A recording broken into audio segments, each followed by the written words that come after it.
Zweig Group invites all AEC industry leaders to the 2024 AEC Small Business and Entrepreneurship Forum, the premier event for small firms in the AEC sector. Experience innovative strategies and insights on May 21st, crafted by Zweig Group's industry experts. Engage in keynotes and interactive sessions focused on recruitment, retention, and business growth. Join Zweig Group for this unique networking opportunity and take your business to new heights. Secure your spot today and be part of the AEC industry's future. Visit zweiggroup.com for more information. The Zweig Group team looks forward to welcoming you.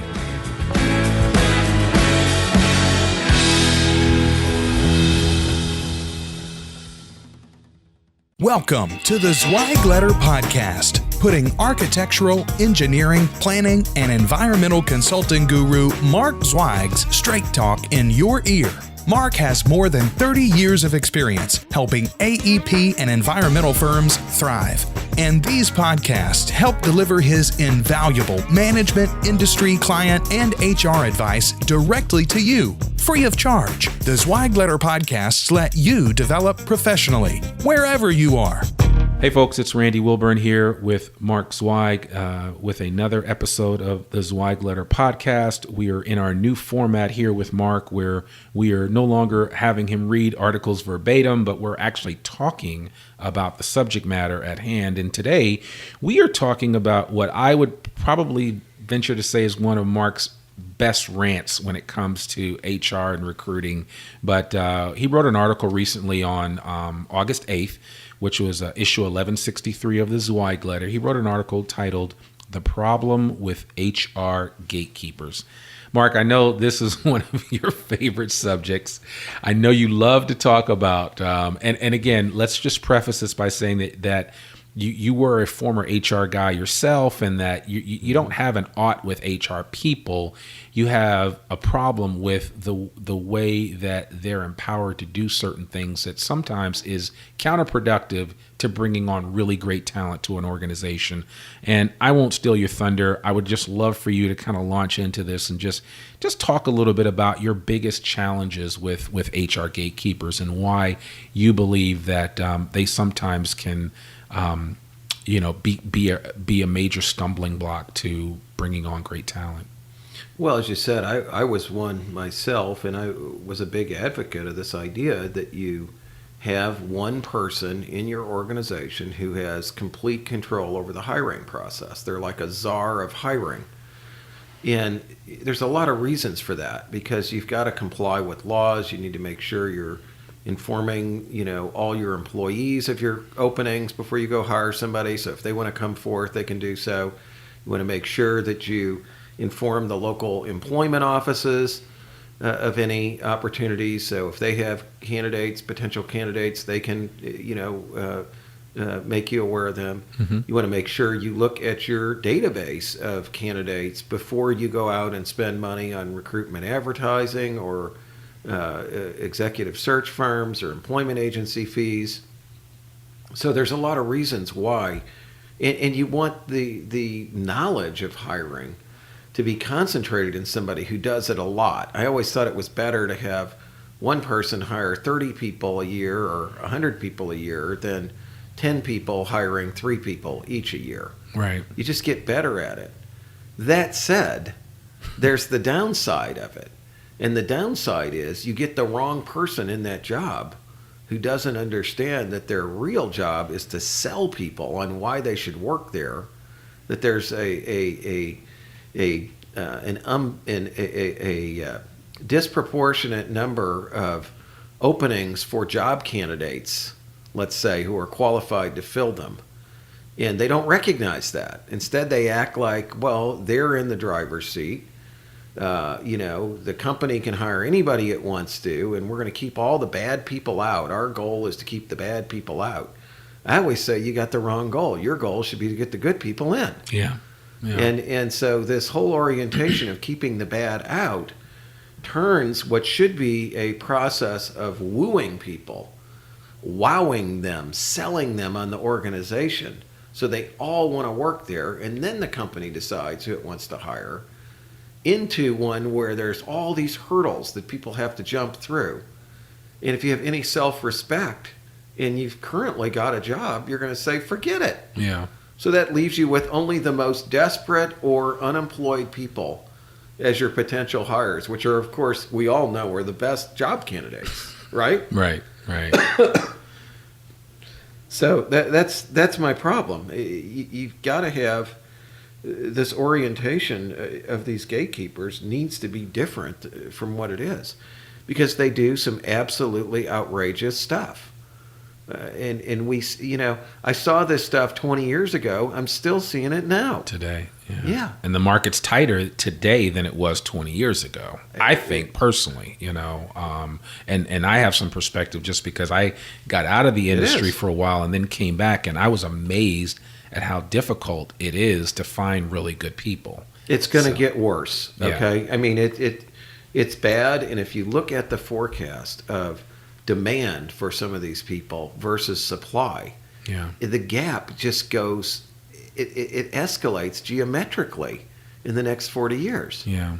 So it's crazy. You can't keep going like this. So just to be clear, even if you were getting resumes in from people that were willingly looking to find a job with your company, you would still be on the offensive by trying to sell as opposed to asking them why they want to leave their current firm and come work with you, because that's like my favorite question to ask in life. So, I hate that question. Yeah, no, I know. Well, of course, because they're contacting other people, other firms. They're going to be you've got competition. Yeah. And so when you act like you don't have any competition, you're going to lose. Right. I mean, you've got to figure somebody else out there is going to be a little bit more aggressive, a little bit smarter, and be selling. I mean, so yeah, this thing it's just absolutely maddening when you see the first thing that a HR gatekeeper asks of a potential job candidate who may have flown 1,000 miles to interview or to meet with this company for the first time.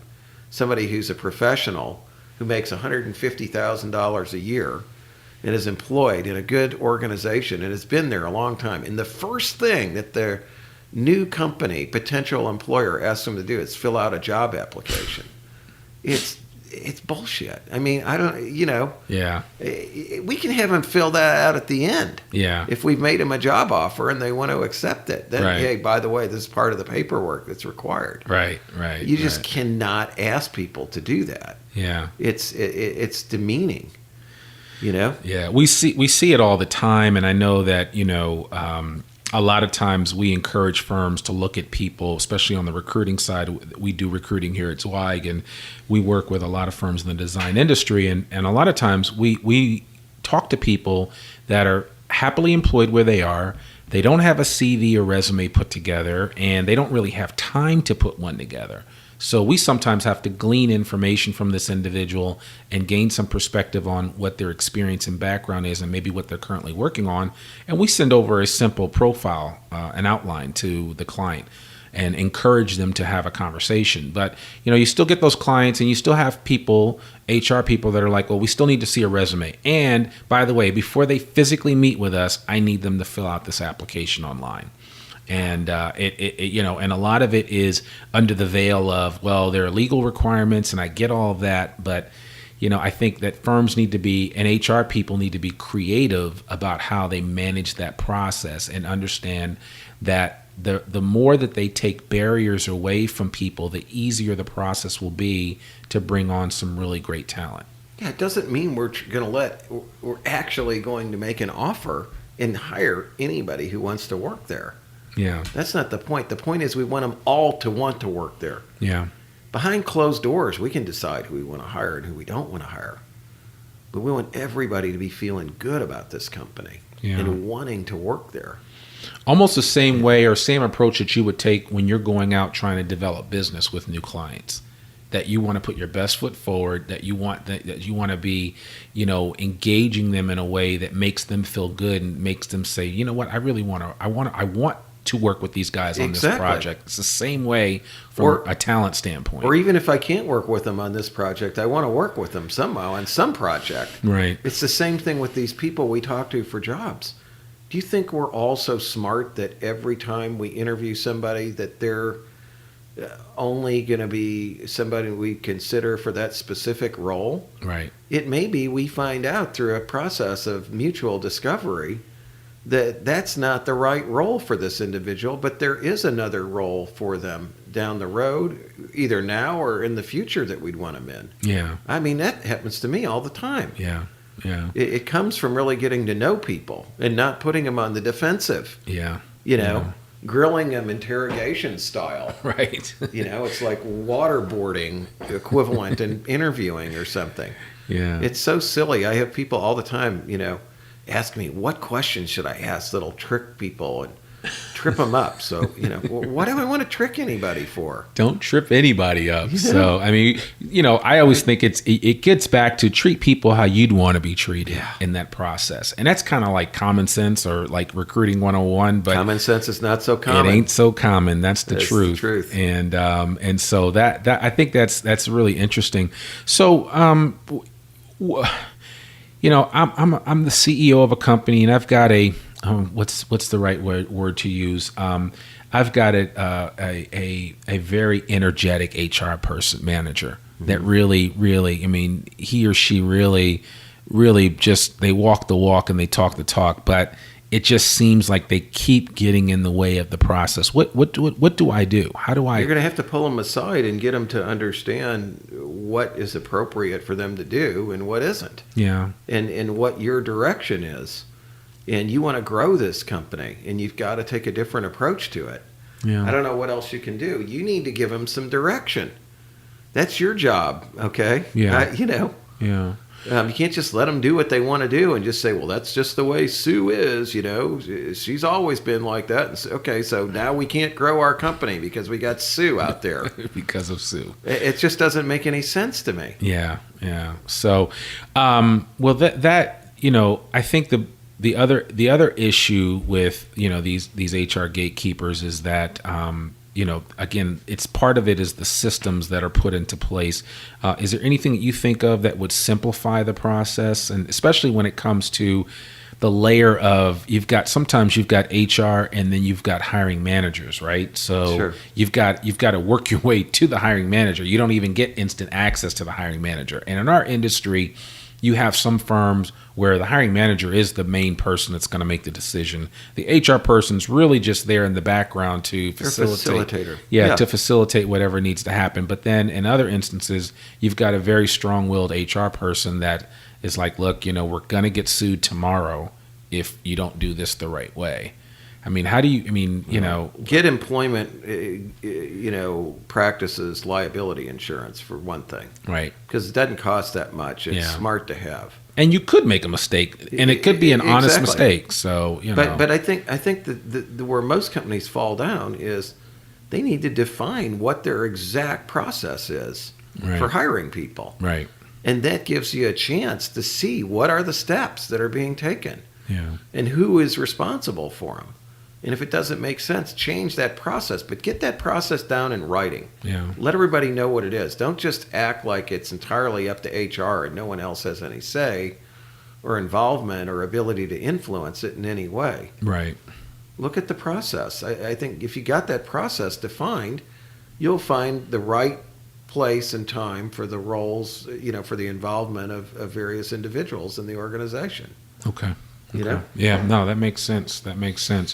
Well, I mean, I think, I don't know if you have any more parting thoughts for this. I mean, this is something that we talk about quite a bit, and I think it's always going to be a topic of discussion. I'm always telling clients and anyone that will listen is that in this industry, unfortunately, it's not like we're in the tech industry where there's all kinds of developers and Python and Ruby on Rails and Java and all that stuff, and those guys are a dime a dozen. There is a very finite supply of good engineers and architects, period, end of story.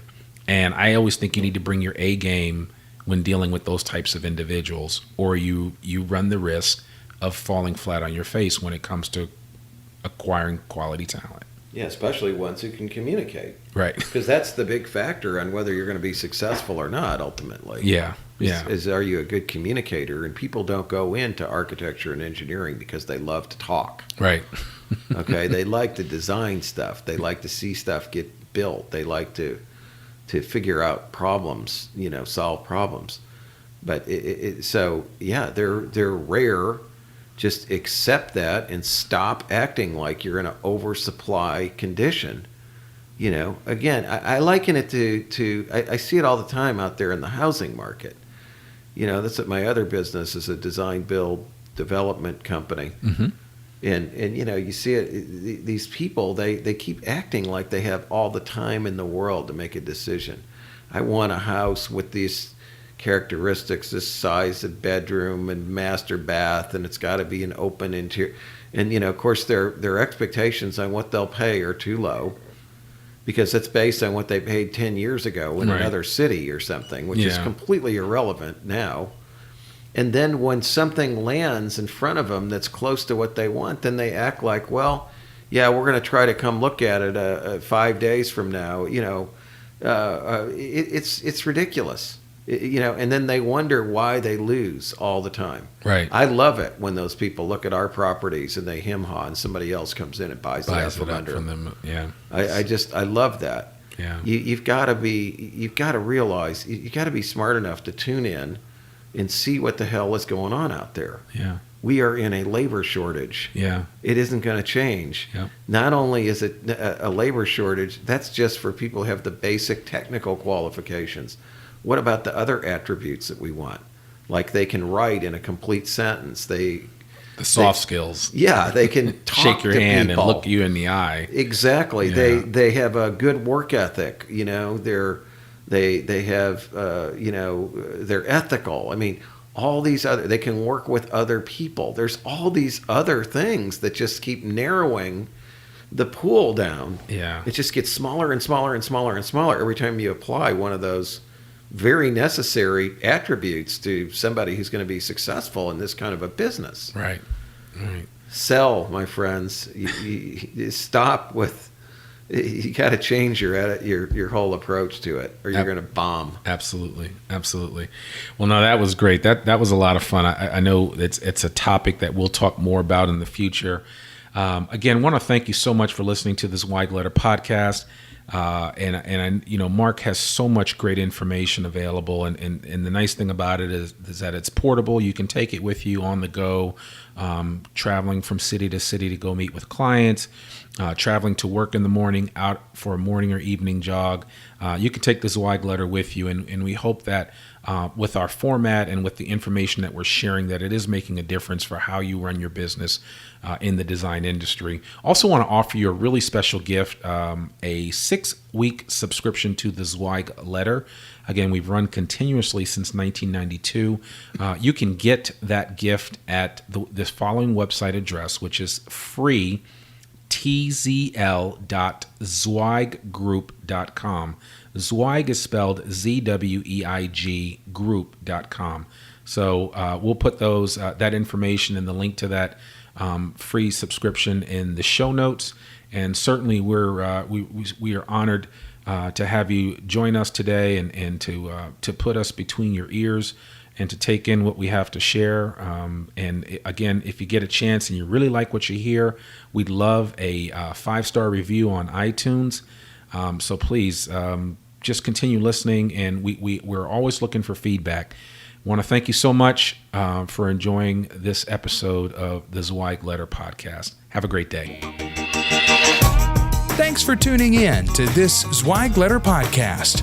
We hope that you can apply Mark's no-holds-barred advice to your daily professional life.